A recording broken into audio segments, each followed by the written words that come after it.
የናይጄሪያ የካቶሊክ ጳጳሳት ጉባኤ በሀገሪቱ እየተባባሰ የመጣውን ግጭት አወገዙ። የናይጄሪያ የካቶሊክ ጳጳሳት ጉባኤ በምዕራብ አፍሪካዊቱ ሀገር ናይጄሪያ እየተባባሰ የመጣውን የማያቋርጥ የግድያና የጠለፋ ተግባር አወገዙ። በሀገሪቱ እየተካሄደ ያለው ሁከትና ብጥብጥ ሀገሪቱን ወደ ሀዘን ያስገባ መሆኑን ተናግረው ይህ ሁኔታ በአስቸኳይ መቆም እንዳለበት አሳስበዋል። የጳጳሳት ጉባኤው ዋና ጸሐፊ አባ ሚካኤል ባንጆና የማህበራዊ ተግባቦት ብሔራዊ ዳይሬክተር አባ ሚካኤል ኒሲካክ በጋራ በሰጡት መግለጫ በሰው ሕይወትና ክብር ላይ የተካሄደ ባለው ጥቃት የተሰማቸውን ጥልቅ ሐዘን ገልጸዋል። በሀገሪቱ ሁከትና ብጥብጥ ያለ ገደብ እንደቀጠሉ የተናገሩት የጉባኤው አባላት ይህም ብዙ ዜጎችን ሕይወት የቀጠፈና ደህንነታቸውን አደጋ ላይ የጣለ መሆኑን ተናግረዋል። በጥር መጨረሻና በየካቲት ወር መጀመሪያ መካከል ባለው ጊዜ ውስጥ የቅርብ ጊዜ ጥቃቶችን የጠቀሱት ጳጳሳቱ እንደዚህ አይነት ጭካኔ የተሞላበት ድርጊት መቆም አለበት ሲሉ አሳስበዋል። በዚህም ከ160 በላይ ንጹሐን ዜጎች በሀገሪቱ በወሮና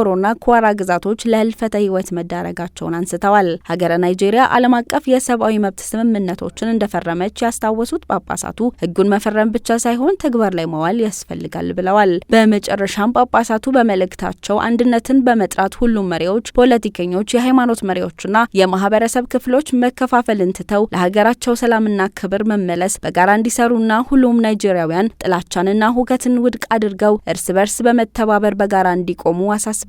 መረጃው የኤሲያ አፍሪካ ነው።